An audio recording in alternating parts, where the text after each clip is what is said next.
This show is supported by you, our listener. Stick around till after the news to hear a little bit more about that.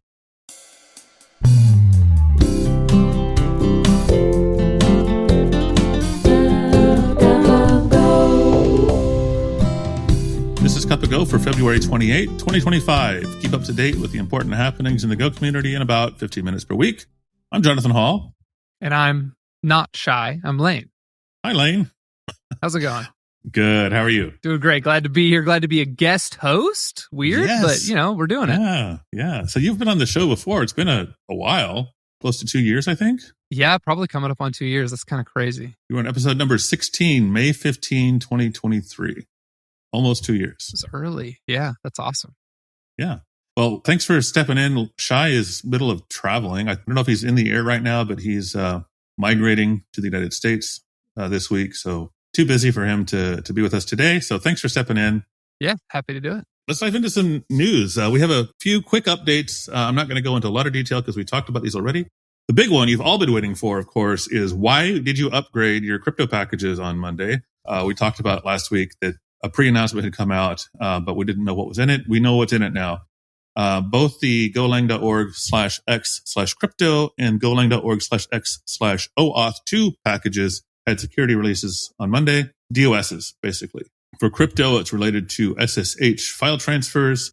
If certain authentication packets aren't sent appropriately or quickly enough, it can leave the connection open, I guess, indefinitely, which you probably don't want. So this fixes that. And for OAuth, it was something with JWS tokens could be malformed and consume extra memory. So if you use either of those packages, upgrade soon. I use those packages. Time to update. Did you update on Monday? No, I need to update now. You need to update now. Pause the show, go update. I'm messaging my team right now. All right. The other update for this week is last week we talked about the proposal for net HTTP content negotiation. It was likely accept. Apparently nobody who listened went in and threw rocks at them hard enough to get them to unaccept it because it's been accepted now. So if you hate this proposal, sorry, you had your chance. It'll be probably in 1.25. So I'm actually pretty excited about that. Let me pass it over to you, Lane. I think you have a conference to tell us about. I'm just trying to check my notes here. Yeah. Gopher Camp in the Czech Republic. Let me pull it up so I don't screw anything up. But yeah, Gopher Camp, April 25th, 2025 that's an abbreviation. Is that Borneo? I don't know how you pronounce that. No, that's I think that's the full name. There's no vowel at the start. Yeah. It must not be in English. So weird. Yeah, weird that the whole world doesn't run on English, I suppose. But yeah, the Czech Republic, 56 days from now. So if you're around the area, or even if you're not, check it out. Gopher Camp 2025. I was in the Czech Republic very briefly. It was a beautiful place. I wasn't in Brno, I think is how you say it. I wasn't there. But it's a nice country. So if I were still in Europe, I would probably try to go, but I'm not. Yeah, not Borneo. That's an island. All right. I was way off. And I think their CFP is still open. So if you are in the area and want to speak there, you have until, I don't know when you have until, there's no deadline listed here. Yeah. The Become a Speaker button is still open as of time of recording, but I don't see a date at which it closes. So if you want to speak, maybe just check it out as quick as you can. Yes. Yeah. I don't know when the CFP closes, but it's open right now. So, or call for speakers, call for whatever it is. Go submit your talk.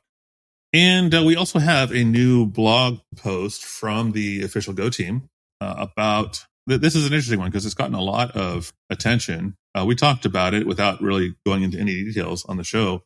But one of the biggest performance improvements in Go 1.24 had to do with how maps work. Do you understand what's going on here, Lane? Can you enlighten me a little bit about this new Swiss tables? I have an approximate knowledge of many things.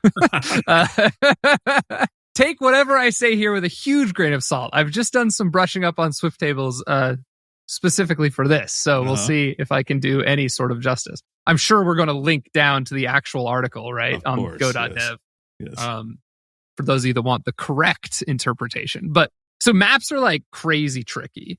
Is if you've ever taken an algorithms class, like hash maps are like the simplest thing in the world to use, which is why we use them all the time. They're great and they're fast, key value pairs. And then you look under the hood and the implementation is like, oh yeah, actually it makes sense that that would be really hard because you've got to like dynamically grow an array in memory. You have to always have your lookups work, right? What happens? You can't just like map to an index directly. You need to map to an index and then have some sort of algorithm that hops to like other indexes just in case that one's full. So they're actually very complex under the hood. Swiss tables, my understanding after kind of reading through this a little bit, is that the big difference is that they include a little bit of metadata, a little bit of additional metadata within the hash map data structure, and they break down the backing array into sections. And there's like that little bit of metadata on each section. And to get crazy hand wavy about it, by adding that bit of metadata, you get performance improvements, you get speed improvements. I think it takes just a tiny bit of extra memory because now you're storing the metadata, but the actual lookups and insertions see some noticeable performance improvement. Cool. Metadata for the win. Do you have any idea why it's called Swiss tables? I mean, is it because Swiss make good watches, or is it related to cheese, or did a Swiss guy invent this? I would imagine it's a Swiss guy. Let's look it up. Jippity's going to tell me, and with very approximate accuracy, yes, why they're called Swiss tables. To evoke the reputation of Swiss engineering. What? Okay, so it's closer to the watchmaking, I guess. Then yeah, known for their clever engineering, I suppose. So Google's AI thinks that it's because they are based on a design that originated in Switzerland. I don't know if I believe that. Also sounds like it could be approximately correct. Yeah, could be. We don't know. If you know why Swiss tables are called that, let us know on our Slack channel. We'd love to know that little piece of trivia for next Go trivia night. I mean, performance improvements in maps could be pretty huge. I mean, again, like we use maps all the time. Exactly. So yeah. Pretty exciting. Yeah. Cool. Well, I want to pull up and talk about a blog post that comes from SNCC. But they have a blog post. It's a couple weeks old, but it's still relevant. It's more just a general informational one. It's about an example of, or examples of SQL injection. This is something I think people hear about all the time. And if you're new to programming, not just Go, if you're new to programming, you might not really know what all the fuss is about. You know, what is SQL injection? This blog post will clear that up for you, and with examples in Go. And how to fix it, which is maybe the most important thing. You know, once you know what the problem is, knowing how to fix it is valuable too. Have you ever run into real life SQL injection before?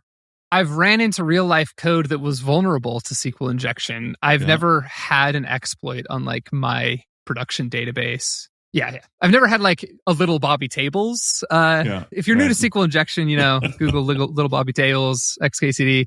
Never had that, but I have had instances where like, this isn't SQL injection, but it's, I guess, related. You know, like we didn't put limits on like a text column in Postgres, and then someone just like Zalgo fonted the database. And so you've got like, you know, a row with a gigabyte of Zalgo font in it. And that's not a lot of fun to, you know, kind of brings down the ability to render a page. But no, direct SQL injection stuff where they're actually modifying the query itself. Yeah, I don't think I've had experienced the exploit either. I've definitely run into code very recently, even where it was possible to exploit, but I haven't seen it exploited. I've definitely seen HTML injection in the real world, where someone inserts some HTML into a field and we render it, and then the whole page is bogus as a result.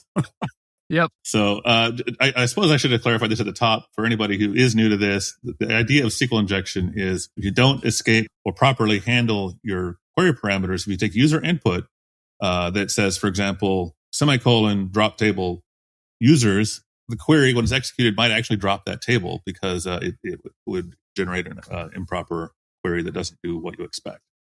So don't let that happen. Read this article if you're scratching your head, and be safer after that. Yeah, there's a reason we don't just give our users access to the SQL engine for our database. That's right. We already talked about some proposals, but I think you found one that upcoming that's worth talking about. Tell me about math stats. Yeah, so there's a new proposal for the math stats package to add things like median, mode, variance. It's GitHub issue 69264 on the Go repo. Yeah, pretty interesting. I mean, adding very basic statistical functionality to the math package. One thing that immediately stands out to me is like, okay, I look at this and I'm like, I would use mean, median, mode, variance, set. Who wouldn't use this? Seems pretty obvious to me. It's a slice API, right? You could hand in a slice of floats, get back a new float. Ian Lance Taylor, his response was kind of interesting. He said, the general math package aims to provide the functions that are in the C++ standard library. I didn't know that. I didn't either.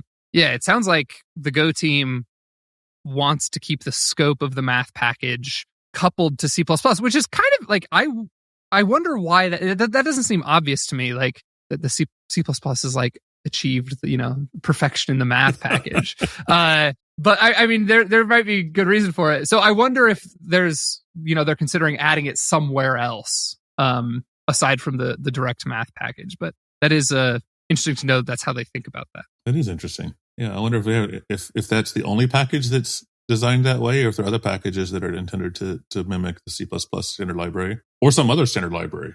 Is there a Python inspired package somewhere? Yeah, I mean, on that note, so one of the reasons Python is so popular amongst data analysts, data scientists, is because of the rich math support. But that's usually not in the Python standard library. That's like NumPy, SciPy. I wonder if the Go team has a similar philosophy where it's okay, maybe, we're expecting other extended packages to handle statistical stuff. Yeah. One thing that frustrates me, and this is, there are other libraries to do this, but I wish there was a precise way to handle large decimal numbers in Go, particularly with currency addition and subtraction and stuff like that. Using a float is what most people reach for, but it's dangerous because it's not precise. So you end up using these weird, awkward... Have you used BigInt? I've used that a little bit. I'm using one called Decimal right now, which uses BigInt in the background. I hate to on Go, but good Lord, BigInt is awful to work with. Yes, exactly. So we have a cryptography course on boot.dev, and it has to use BigInt for some stuff. And just, having to call .mol, .div, whatever, it's just so hard to read BigInt code because it doesn't operate. It doesn't use the normal operators out of the box. Yeah. So yeah. Anyway, I love Go, but there are things I don't like about it, and that's one of them. Speaking of how you do things in Go, there's a topic on Reddit I thought it would be fun to talk about before we close out the program. The title is, How Would You Introduce Go Routines and Channels to Someone New to Go? And I bet you have some thoughts on this. I'm curious how you do that on boot.dev's courses. Yeah, a lot of it depends on where they're coming from. So on boot.dev, our students go through Python and then come into Go. So we can usually just kind of assume, A, you're familiar with Python. And the good news about Python is that concurrency in Python is pretty rough. So we usually assume they don't know too much about concurrency and kind of just teach it from the ground up. Concurrency is a hard thing to learn. Go's concurrency primitives are not. That's kind of where I would start to think about it is if you're coming from JavaScript's async await, you're pretty close to understanding how it works. Granted, of course, under the hood, JavaScript single threaded. And so, you don't have to worry about mutexes and things like that. But this idea of stuff happening at the same time, you should already be familiar with. So I guess just out the gate, I would say it's hard to explain concurrency. You need visuals. You need to show how two things are happening at once. How if I want to mutate memory, I need to lock it, all that stuff. But once you understand that, understanding that putting Go in front of a function runs it concurrently, that's very simple. And channels are the simplest thing to understand. If you understand queue data structures and you understand concurrency, then you already understand channels. So that's how I would think about it. I wouldn't even think about Go channels are hard to learn. No. Learn concurrency and then you understand them. I think there's a lot of mystery around channels that it doesn't deserve. I think people feel like channels do something magical, but it's really just a data structure, right? It's essentially an array with a built-in push and pop that's concurrency safe. Yeah, concurrency safe queue. That's it. It's it. Right. But, you see questions, and I've had the questions too. I'm not blaming anybody for having these questions because I had them too. I thought it was mysterious and weird when I started learning Go. So I completely identify with people asking the questions I'm about to mention. But questions like, what happens when a channel goes out of scope? The same thing that happens to anything else that goes out of scope, right? It gets garbage collected, right? It's just a data type, but it doesn't feel like one because it feels special. Even though, I don't know, it's almost advanced level Go to realize how unadvanced a channel really is. Yeah. I do think that understanding blocking is maybe, a little nuanced because you're used to your code just going, right? Code goes. But blocking is, I mean, there's other instances where you could block like with a time.sleep or whatever. But like, yeah, the fact that the way you write your Go code on the receiving side is usually like, okay, now sit and block and wait until, something happens. That's like probably one thing that's maybe a little specific to learn. The other thing that I will call out is the idea of like sending on a closed channel. Yeah. That can get really hairy really fast. Yeah. And so there's like some good rules of thumb to make sure that doesn't happen. But man, if you have code written in such a way where like, you're closing the channel in one Go routine, then another Go routine is trying to send into it, like that can be a nightmare to get right. Dealing with nil channels can also be challenging. I mean, it's not difficult, but you have to remember the details or look them up every time. I really like what you said, that concurrency is complicated, but the Ghost primitives are not, to paraphrase. It reminds me how easy it is to think you've written code that looks right. It even appears to do the right thing, but you've missed race conditions or something like that. Because the primitives are so easy, you can just write code that looks like it's doing the right thing without realizing that. An example I was dealing with this morning before we recorded was refactoring some code with error handling within a Go routine, but the error had been defined outside the Go routine. So the error is not necessarily safe to use. I had to redeclare it, of course, in that Go routine, or else it might be a data race. Something else is writing or reading that same error value. And that's a really easy thing to overlook because the code looks completely right. There's an error defined there. There's a thing here. There's a Go routine. It does some things with if error, do this thing, without realizing that error is actually defined outside that Go routine scope and could be dangerous. So I will say just like maybe one little tip is I think the atomic package is generally underused. Yeah. You can solve a lot of problems just using the atomic package that like you would otherwise have to introduce like a mutex for and things like that. And it's become a lot more powerful in the last few versions since generic related functions were added. Yeah. Cool. Well, I think that's the news for the week. I'm going to put you on the spot, Lane. If you have time and interest, would you stick around till after the break and give us an update about boot.dev? Of course. Happy to. Great. Wonderful. Well, stick around. We'll have a little break here and we'll be back in just a few minutes to talk about boot.dev.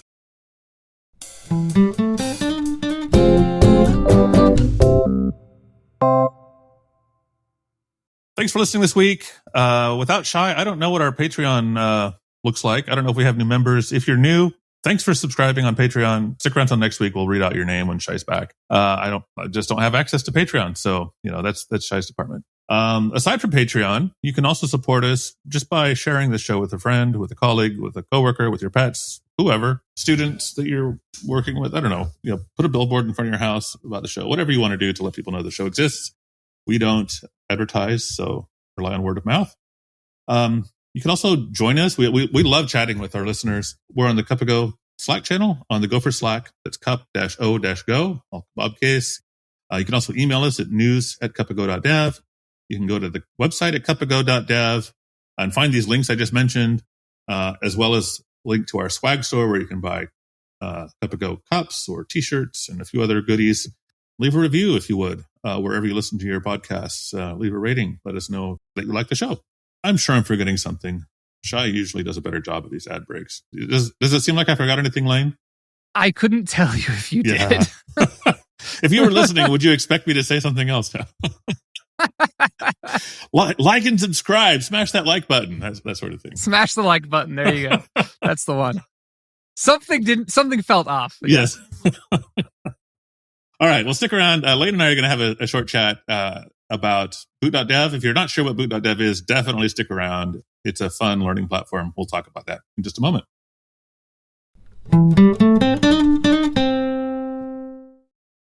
Well, Lane, thanks for sticking around. I have played with boot.dev. I think I live streamed a session on boot.dev a year ago, maybe. It was a lot of fun. Sounds right, yeah. Would you tell us, for those who have no idea what it is and never heard the words boot and dev in the same sentence, what is boot.dev? Yeah, it's a learning platform for backend developers. We teach like a full computer science and backend development curriculum. Got 30 plus courses. That particular learning track, the backend developer track, starts you in Python, teaches you some memory management in C, and then teaches you all the backend specific stuff in Go.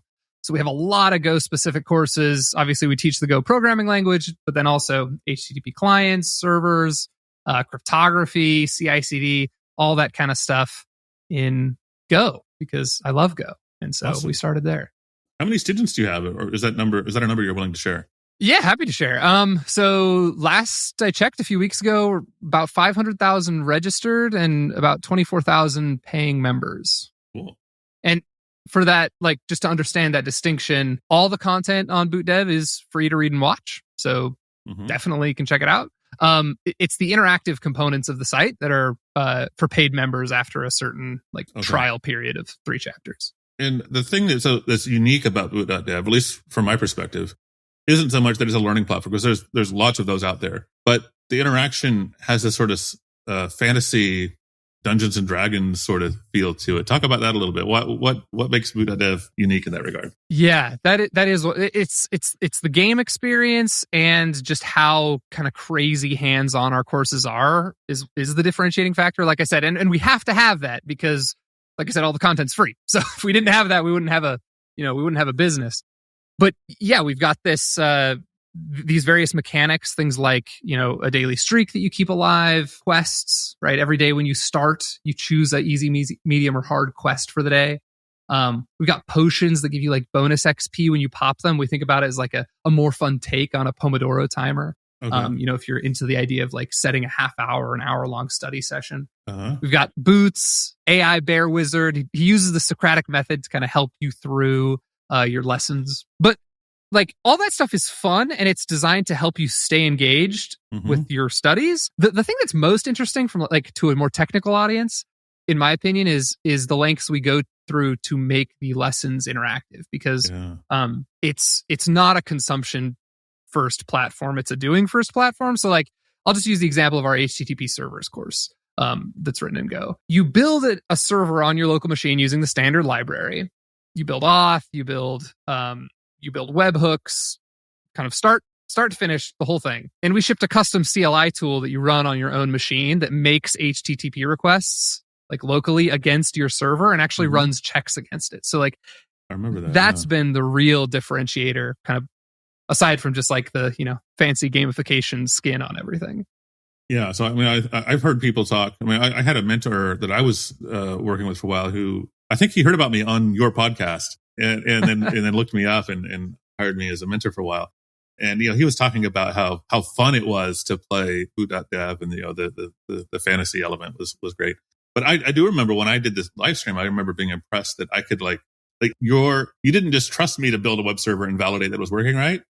You checked that my web server did the right thing and it returned the correct response to the correct request. And so that was impressive. And then I know you have a lot of other courses, not just web servers, but correct me if I'm wrong. You talk about Kubernetes, talk about Docker. How do you interact with all of these things? Is it the same? Do you have a CLI tool that talks to my local Kubernetes cluster, or how do you validate that sort of stuff? Yeah, so there's more than this, but the core types of lessons on boot.dev, there's really 3. There's 2. There's ones where you write code in the browser. So the Go language course is in the browser. We don't see a reason to kick you out.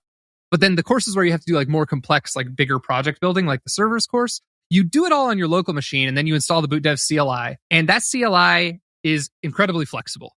It can make HTTP requests, validate responses, what's in the headers, what's in the body, that kind of stuff. It also can just run shell commands and then check the output.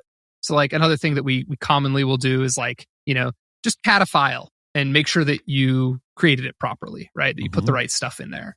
So it's just a validation tool for the state of your local machine is the way to think about it. And so all of the courses are broken down into pretty bite-sized steps, and it leads to a really good experience because yes, you're expected to do everything on your own. That's how you learn, but we can tell you where you're starting to veer off course, because there's nothing more frustrating in a project-based course than missing step 1, then getting to step 10, and you're sitting there beating your head against the wall, not realizing that it was actually back in step 1 when you screwed up. Yeah. That's causing you all this pain. So that's been kind of the secret sauce, at least, of that interaction, the CLI that you install. Cool. And if I'm not mistaken, you have courses written by a number of different people. You're not doing this by yourself. Is that correct? So we have a team. There's 10 of us on the team. I've authored the majority of the courses. The team helps maintain and update them. Okay. We update them a lot. Yeah. I think we're on student reported ticket 16,000 right now that we've closed. And so this is like bugs or inconsistencies or something that they report? Occasionally it's like bugs in the lesson, but more often than not, it's just like, hey, I wish this could be explained a little bit better. And so it's just like constant improvement of the material. Okay. But we have worked with some outside authors, Primogen, TJ DeVries. So Prime did our Git courses. And actually, this is going to be most interesting probably to your audience. We are just finishing up the Primogen's new course on the HTTP protocol, where we actually build essentially the Golang HTTP package, really an HTTP server from scratch using only the TCP package. It's like from TCP to HTTP. And that one's super fun. Just finished editing it. We're just getting the videos out now. So cool. Sounds exciting. Anything exciting in the pipeline that's worth talking about? That's the big one. I will say that this one's probably going to feel like betrayal to this audience, but like the other big project that's going out after that HTTP protocol course is the backend curriculum. So the backend half of the curriculum will all be available in TypeScript as well as Go. Okay. So you'll get to choose your adventure. I was expecting you to say Rust. Yeah, no, there's not as much of a market for Rust. Yeah. We found that a lot of our Go developers want to learn TypeScript, usually so that they can be helpful on the front end side of the stack as well when they need to be. Okay. And there's just demand for TypeScript, but obviously Go is still our primary language. We ship all our new stuff in Go, but we're kind of porting everything over to TypeScript as well as this kind of secondary option. So. You said the back end half. The other half meaning the more like infrastructure stuff. You don't do front end stuff, right? Yeah. So the back end specific stuff. The first part of the learning path is basically computer science fundamentals. So algorithms, data structures, object-oriented programming, functional programming, all that's done in Python. We will probably eventually port that to other languages. The thing is, it doesn't really matter what you learn your CS basics in as much, other than, of course, there is the memory management course that's always in C. But it's the like career specific courses that you usually want to like use a specific language for. Right. In our experience. So it's like you learn the basics in Python, that's fine. And then you learn your specific stuff for backend development in Go or in TypeScript, or like we'll probably add more languages there first. I think it's just more useful. Now, your podcast is Backend Banter, right? Correct. Yep. What are the chances of adding front-end related stuff to boot.dev? Is there no chance at all? Or is that going to happen someday? No, there definitely is a chance, but it's like the last thing on our priority list. Okay. We'd rather hit DevOps first. We'd rather hit infrastructure stuff first. We'd rather hit, even data science, AI, data analysis, data engineering. Like I'm so much more interested in building content around that than front end. There's good front end courses out there. Like I don't think it's a travesty. Whereas I feel like, there's not as many good back end courses. Especially in the browser. You can get tons of good back-end books, but if you want the same sort of experience, I certainly haven't seen them for back-end code. Is there anything else that I should have asked you about boot.dev or back-end banter, or anything else that you have going on that I should have asked and I didn't? No, that's great. Check out the Backend Banter podcast. Check out Jonathan's episode. I believe it was episode 4. It was like very early. Wow.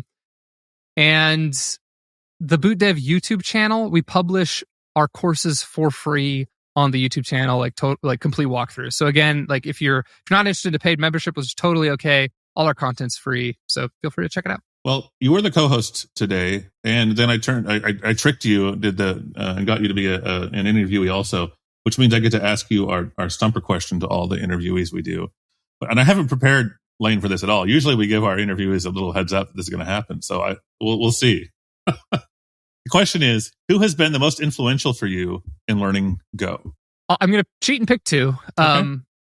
Number 1 credit goes to my professor in college, Russ Ross, who also happened to be the author of the Black Friday Markdown package, which was really awesome, used by Hugo for many years, I think before they switched to Goldmark. I can't remember. But anyways, I learned Go in college back in like 2014, 2015, which was awesome because it just wasn't that popular back then. That was the introduction. And then I would say the next person is probably Dave Cheney, just because I read so many of his blogs as I was learning Go, 7 or 8 years ago. Yeah. And so those 2. Great. Awesome. Great answers. Well, thanks, Lane, for stepping in for Shy, and thanks for chatting with me about boot.dev. It's been fun. Thanks for giving me the chance. We'll have you back on the show in, I don't know, a couple of years maybe? Sounds good. Every 2 years. See you then.